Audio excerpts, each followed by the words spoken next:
I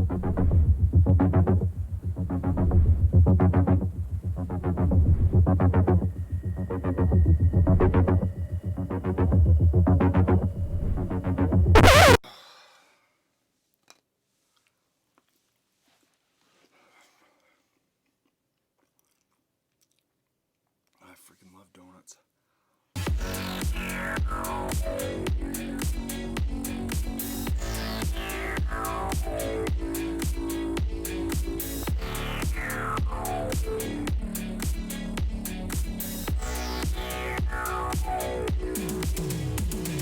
What's up, superhumans? BT here. If you are new to this channel, well, first of all, welcome. I am stoked to have you. I like to create content that's going to help you move, feel, and perform better, both mentally and physically. So if you're into that sort of thing, if that floats your boat, hit that subscribe button.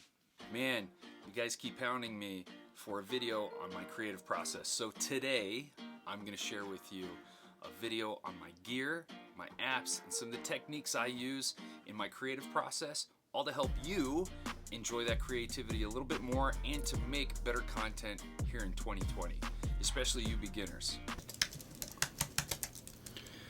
Oh, hey, future Brandon here. Listen, this video is really big, and I apologize for that, but it's because it's stuffed with goodness. So much goodness that I, in fact, broke it into two parts so it's a little more digestible. All right, sound good? All right, see you later. We need a little context for this video, so the background. About a year and a half ago, I purchased my first camera ever. It was a white Canon EOS M50. It was a very cheap but amazing little camera, and I purchased that camera with the hopes that it would give me greater production value than the iPhone I was shooting all of my videos on. And it definitely did. It gave me way better results than the iPhone, and I loved it. And it's also the camera I learned all the basics of photography and videography on. You know, after a couple of months, I was digging what I was making, but I wanted a few different looks and I wanted better image quality, so I picked up a couple of lenses. The first lens I got was an f2 22mm pancake lens from Canon. The second, also Canon, Nifty 50. It's kind of a famous little lens. It's a 50mm f1.8, super cheap. But with these lenses, these were the first lenses on a first real camera that I ever took my first photos on. And those photos were not good. But I really enjoyed the process of photography, and so I just deep dived everything I could find on YouTube on how to become a better photographer, videographer. Things like how to take action shots in low light, because that was a condition I ran into a lot in jiu-jitsu, or how to immediately make your photos more interesting using foreground, midground, and background. Alright, so what do I mean by midground, foreground, background, and how to immediately make a photo more interesting? Let's take a subject, like Pierre. Now, let's take a photo of Pierre. It's an okay photo. It shows the dog, nothing much else. So let's take another photo, but really focusing on the foreground. See, it really wasn't much of a change, but just adding something to the foreground and kind of breaking it up didn't necessarily make the photo better, but it made the subject I was focusing on a little more interesting. So the more you can introduce these elements, I think the more interesting your photography will be. That's not to say you should do it all the time. You kind of learn when to use it and when not to use it.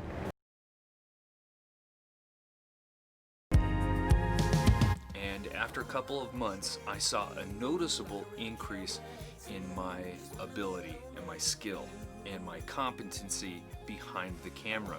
And ever since then, I have pretty much shot every single day. It is essential for my mental health. I need it like you need air, and it makes me happy. Plus, shooting every day helps me develop that skill, which I very much want to continue to do. This is an expensive hobby, and it's way more expensive if you want to make this your career. But I will be the first one to say that it matters far less than you might think. And here is my opinion and my experience as to why I think that way. I mentioned my first camera, the Canon EOS M50. It is considered very cheap in the world of cameras. But with this camera, I shot the IBJJF World Championships, that's the World Championships of Jiu-Jitsu, as a photographer for a very prominent jiu-jitsu clothing brand called Hyperfly. So I was their photographer and I shot the whole World Champs on it.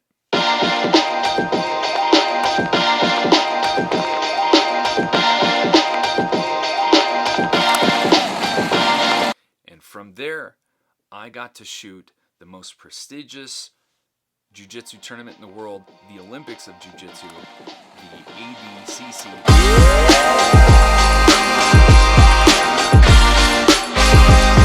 As Muhammad Ali's personal photographer. That's right, with this white toy camera. If you can't afford the best of the gear, the best of the best gear right now, don't sweat it. You know, get the best that you can, but more importantly, practice. Practice every day. Get to know your camera inside and out intimately. Become super efficient with it. And then, and only then, if you outgrow that camera, then get something else. Now that being said, I did outgrow the little M50. I needed better video specs because I was doing so much video. I needed better colors. I needed better dynamic range. I needed something physically bigger because it was so hard to hold. With that, here is the gear that I currently use and the purpose that it serves. Alright, so let's get into it. The first thing you see here is the camera. This little chunker is my workhorse. This is the Fujifilm X-T3. It's got like the flip out screen that tilts, and I really like that one. The X-T4 kind of flips all the way out, and I had that on the M50, didn't really care for it.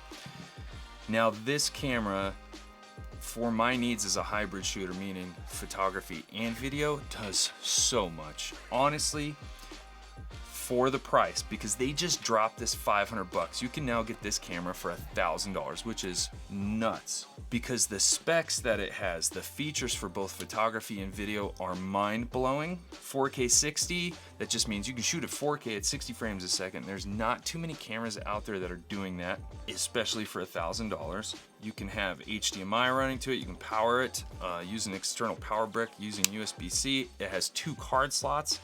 So it's got redundancy. You can record both RAW and JPEG at the same time.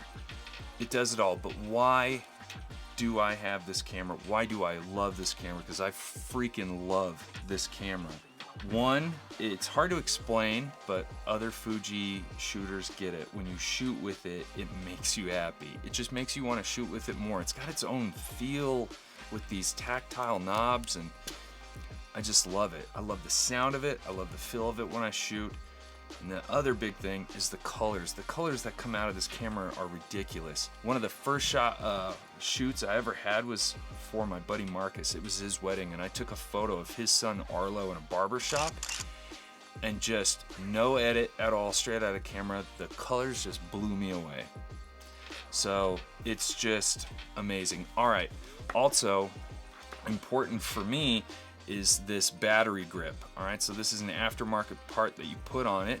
What it does is it allows me to shoot in portrait mode very comfortably. It's got a joystick on it so I can move all the points.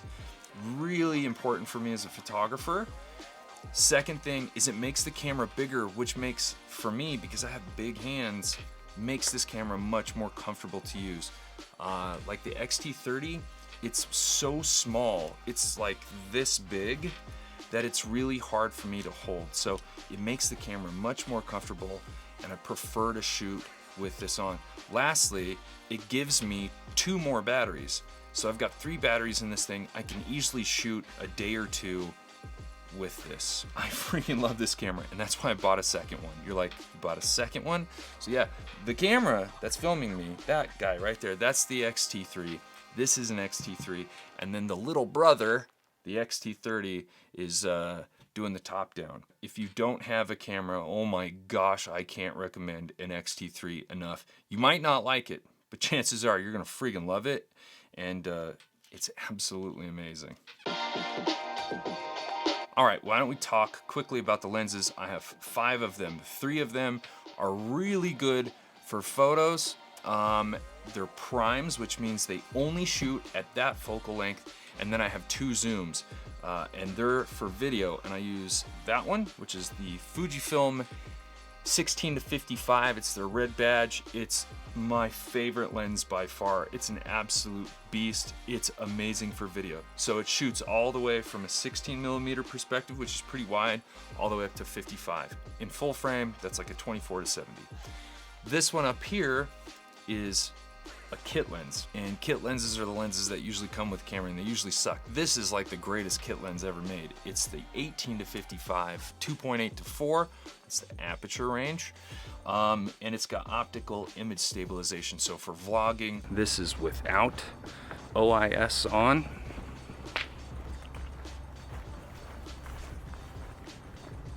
All right, here's the exact same test with OIS on.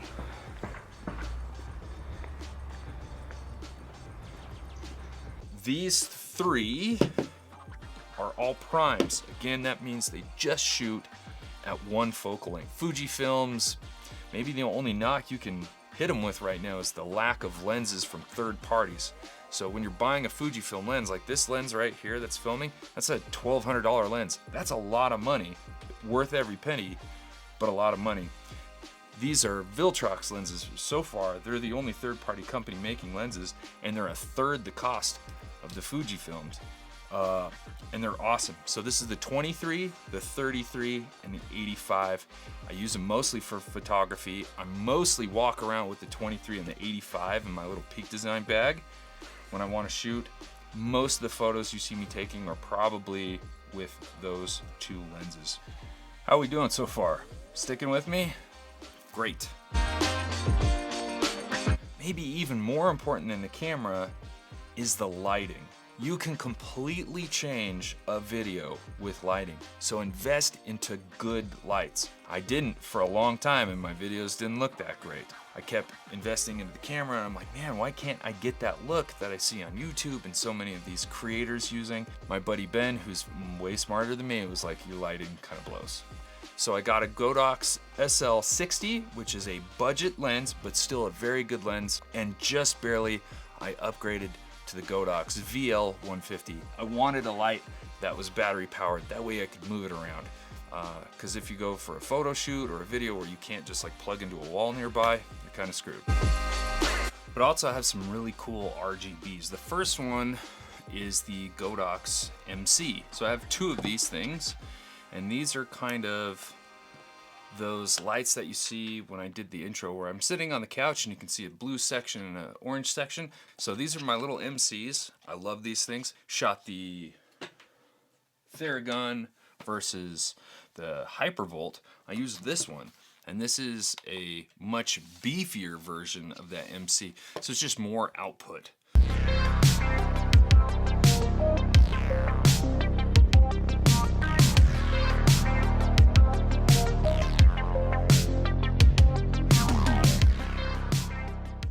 So those are my lights.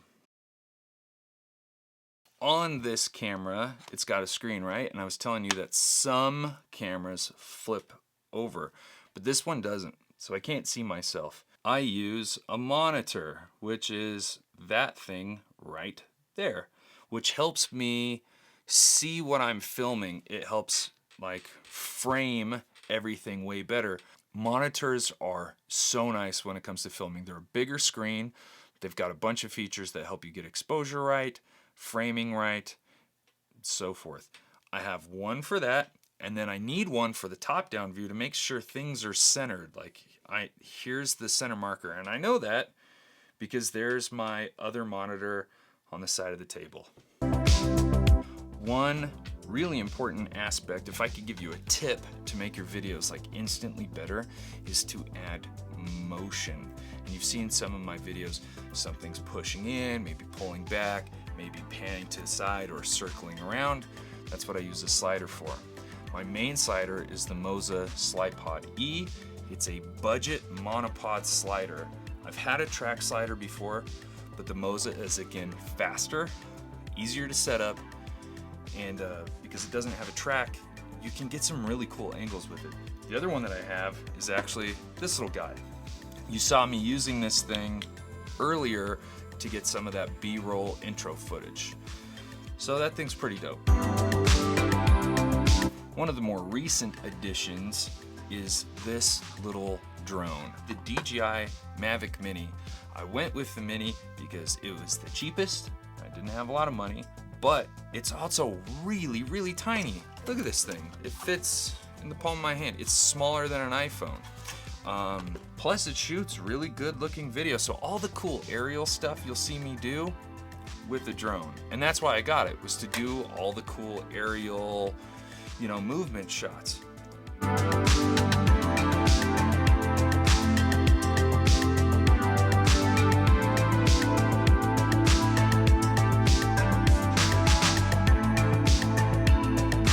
Remember how I said lenses are more important than camera, and lighting's probably more important than either of those?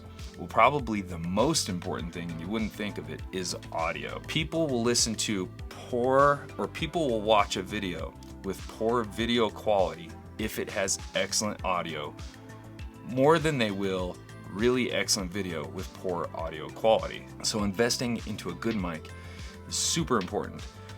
For the longest time, I just used the mic on the camera, and it didn't sound that good. So I got an actual mic, and that's why it's in frame, so you can see it. Maybe we'll show you this, just a second.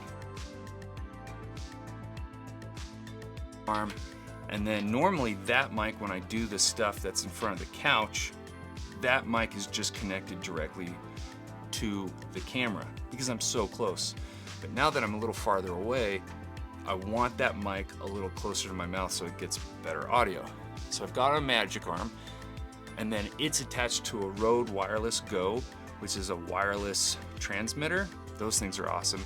And then the other part of the Rode Wireless Go is connected to the camera. That way I can go really far away from it and still have really good audio. So again, mic, then lighting, then lenses, then camera. That's kind of like your order of importance, I think. Some people would agree, maybe some people won't. I don't really care. Got me feeling like... Come here, shake. Shake. Good boy. Good boy. I'll get you a treat later. Good job.